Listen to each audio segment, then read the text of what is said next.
Welcome back to Houston Connections. I'm your host, Leslie Williams.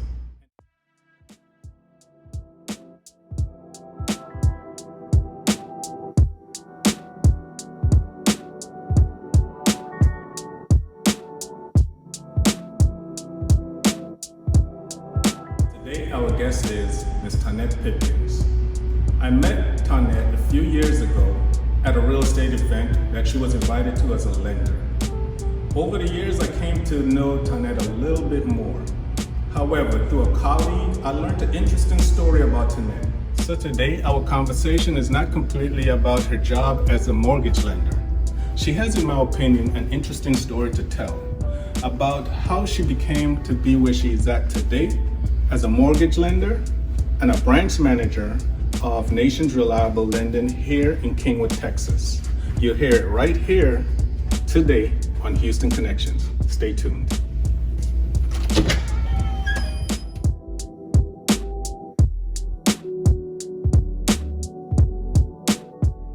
Hi Tonette, how you doing? I'm great, Leslie. How about yourself? Doing good. Awesome. Thanks for giving us this moment with you. Absolutely.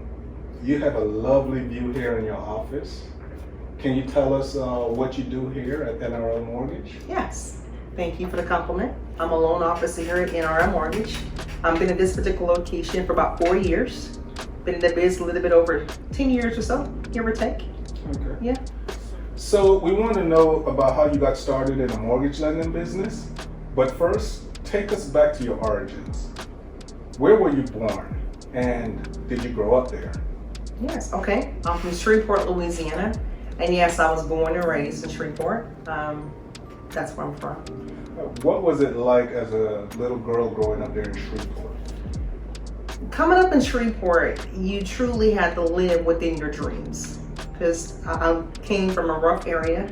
My mother and father both was in a home, so I was very blessed to have both parents. But it was more so strict on school. That was the number one priority for us for school. And the second priority was recreational sports. Were you an only child or did you have siblings? Actually, I have two older siblings. I'm the baby. Yeah. Wow, okay. Yeah. All right, so what school did you go to in Shreveport? Middle school, elementary, high school. Well, tell us about your school years coming up in high school. I went to Woodland High School. Very, very heavily involved in sports. Once again, academics was more so important in my household.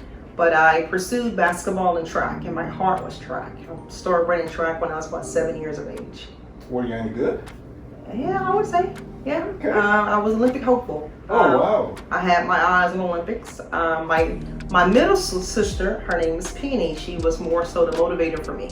So whatever she did, I wanted to do, but I wanted to do it better. Wonderful. Yeah. So after you graduated high school, where was your next stop? I went to a school called ULM, that stands for University of Louisiana in Monroe. I was there for my freshman year. Then I transitioned over to San Diego State University in California. Anything significant happen in your college years? I heard from a colleague an interesting story about you in college while you was in track and field. Mm-hmm. I heard about a big label picking you up. Yeah, I ran for Nike for a few years. Really enjoyed running for Nike. Nike gave me a great opportunity, a huge platform for me to be exposed. Did really well with that, and once I transitioned from Nike, I got involved in the mortgage industry. Okay. Yeah. Before we explore the mortgage industry a little bit more, tell me a little bit more about Nike. You told me a story one time about a lesson you learned when you signed with Nike and money situation. Yeah. Can you tell us about that? Yeah, I did really well financially, had a great opportunity, a great platform. My husband and I, we decided to transition to go into real estate, more so as investors. So we did well, ended up buying a few properties under what we call adjustable rate mortgages, ended up losing everything. So once the market shift, our mortgages also shift. And by me losing those homes, it actually taught me what not to do, which is another transition of how I got involved in the mortgage industry. But it wasn't an easy path, was it? No, it was not. I actually worked for a bank at one point, and I got a chance, a great opportunity to learn how mortgages truly worked, front end and also back end. But I wanted to do more than just learn about it because I was very limited on my time, working banking hours. You can only sit and educate clients so long. And as I was in transition, because one bank that I particularly worked for got bought out by another bank. So the transitions, 2007, 2008, the mortgage industry changed. It went upside down immediately. So a lot of banks conformed to that or pretty much went out of business. So my transition was very rocky, but it was a great lesson. And by me learning from my own mistakes and having a platform for the bank and their education, I was able to migrate over and become a loan officer. A little bit different from, an actual mortgage banker. But did you start your mortgage career here in Houston? Actually, no, it actually started in San Diego. So I transitioned here to Houston and pretty much started ground zero. I didn't know anyone here. So when my husband and I first moved over to Houston, it was more so how do we want to get involved? Like, it was one of those things, true story. My husband wanted to be an agent. And so I just wanted to work more so behind the scenes. And he had this brilliant idea. I'm going to be an agent and you should be a loan officer. Great. Sounds great, right? So long story short, he became an agent, did really well. So I thought he did really well. I love him to pieces. He became an agent for about a month. And I was in transition to be a loan officer, a licensed loan officer.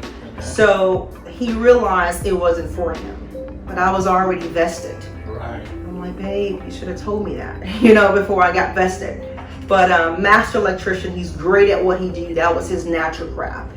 So he tried it and he didn't like it, but he definitely supported me being a loan officer. So I ended up staying being a loan officer, and I'm happy that I did. Awesome. It's good that you had that supportive network to help he's you along awesome. and encourage you, Yeah. especially from the home front. Yeah. But tell us, in your learning to be a mortgage lender, you had mentors, didn't you? Oh yeah, I still do. Yeah. And you also had people that doubted where you would be or how you would get there. Oh yeah. didn't you? Oh yeah.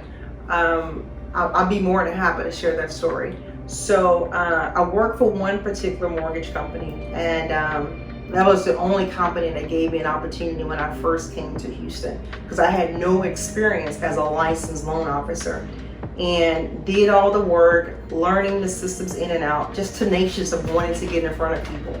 So that particular individual approached me, saw the struggles, but did more so see the grit of me wanting to do better, but just only saw my downfalls. And instead of them providing motivation to me, they pretty much said, by me being an African American, that I would definitely struggle in the industry. And the way I operate, no matter what someone say, especially when it comes to color, what's truly for me is for me.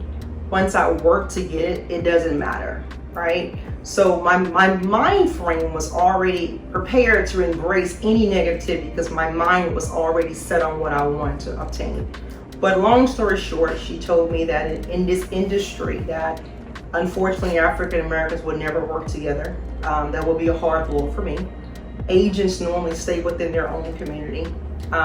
White Americans will look down upon me. So it was in my best interest not to pursue being a loan officer. And I forgot one other that she mentioned. Hispanics will work among themselves.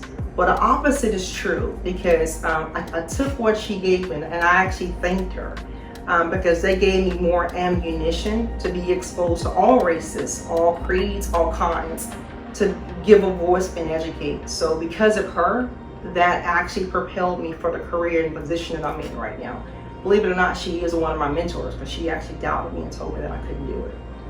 And her doubting you and telling you that just gave you fuel for the fire to pretty much make her wrong in everything she said to me. Absolutely, absolutely. And I will tell you, every individual that I sat across, no matter what she told me, I looked at them as an individual, more so educating them. And the way I see it, clients will want to work with you no matter what. If you can provide value and believe in what you're, delivering, you'll be fine. So upon saying that, the area that your office is located in right now, Yeah. Did you struggle having success in this area, or did you find it to be very easy to meet people and get clients and stuff? It's funny you say that. No, I flourished. I think that God is the head of it all, first and foremost. I pretty much lead my day with God used me as a vessel. So every individual that I wanted to run across or ran across in my path that I couldn't control, it was in my spirit to tell everybody what I did. So in the community that I'm in right now, I'm truly embraced. I don't feel any ill will or hatred. Not saying it doesn't exist, I'd be naive to say it doesn't exist. But everything that I've ran across, one of those things that could be to the point that I'm so in tune to what I do. I probably encountered it, probably didn't even know it. But I don't let it shake me in any way. But to be truthful, I've never ran across that in my area where I'm currently in right now. Okay. So, if you could speak to the Tonette 15 years ago, what would you tell her? Dream bigger, go harder, because everything that I dreamt, where I'm at now, has already came to pass. So I'm like, wow, just imagine if I would have dreamt it 4 times bigger than where I'm at right now, right? So just start faster, start sooner, keep your circle small, surround yourself with those who truly will pour into your vision versus draining it. That's good advice. Yeah. Really good advice. So can you tell us people that inspired you through your career to help get you where you're at today? First God, Spirit. My father would be my number one. My father believed in me at the beginning of time. My Coach Sheffield, that's another one. Of course, my husband. My husband's probably my biggest supporter. My safe comfort, always pushing. I'm also in a program called The Core. It's like a core family. Like, my life has really expanded beyond measures. People dream and continue to dream bigger and bigger and bigger. So my mentors is forever changing. But I will tell you, as I grow, I always position myself to be around people that's doing more, not just financially, a better wife, better mother, better sister. So anything that I can see someone else is doing better than me, I more so gravitate to those people, because it's not just money as a whole, it's truly life and balance. So where do you see yourself in 15 years from now?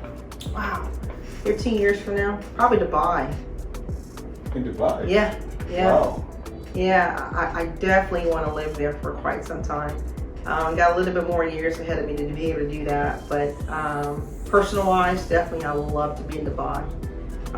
Team-wise, from a business perspective, I would like to have at least 50 people or more on the team. The reason why I'm not more so 100, 150, because I believe in core family.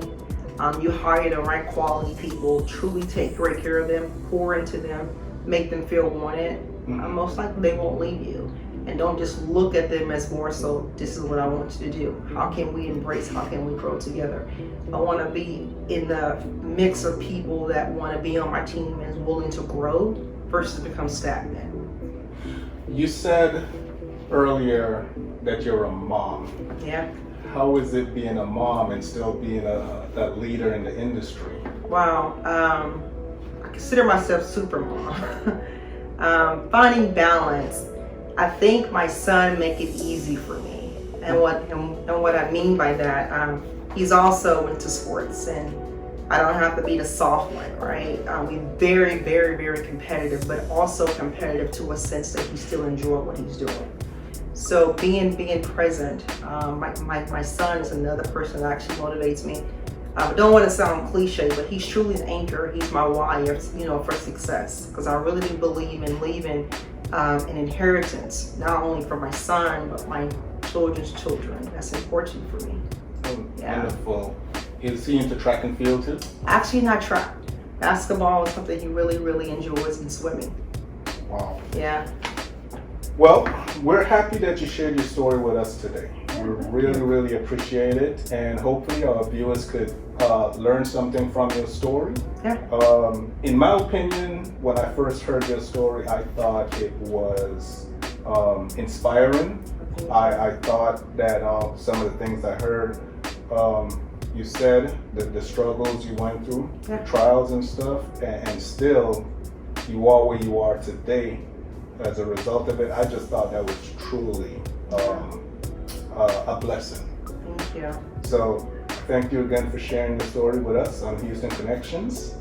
And again, hopefully our viewers could get something from it. Thank you. I received it. Hopefully they can as well.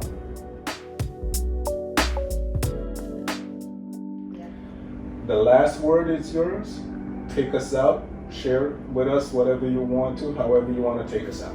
Oh, well, thank you. First and foremost, I thank you for spending the time with me and allowing me to share my story. Hopefully it definitely inspires others to want to do more and position themselves to be great. I think truthfully everybody has a story. It's how you want your story to be told. I don't think you should let your story, your struggles define you. I think it should be a sounding board to be able to propel and do better. Really enjoy what I do. I'm always looking to get better.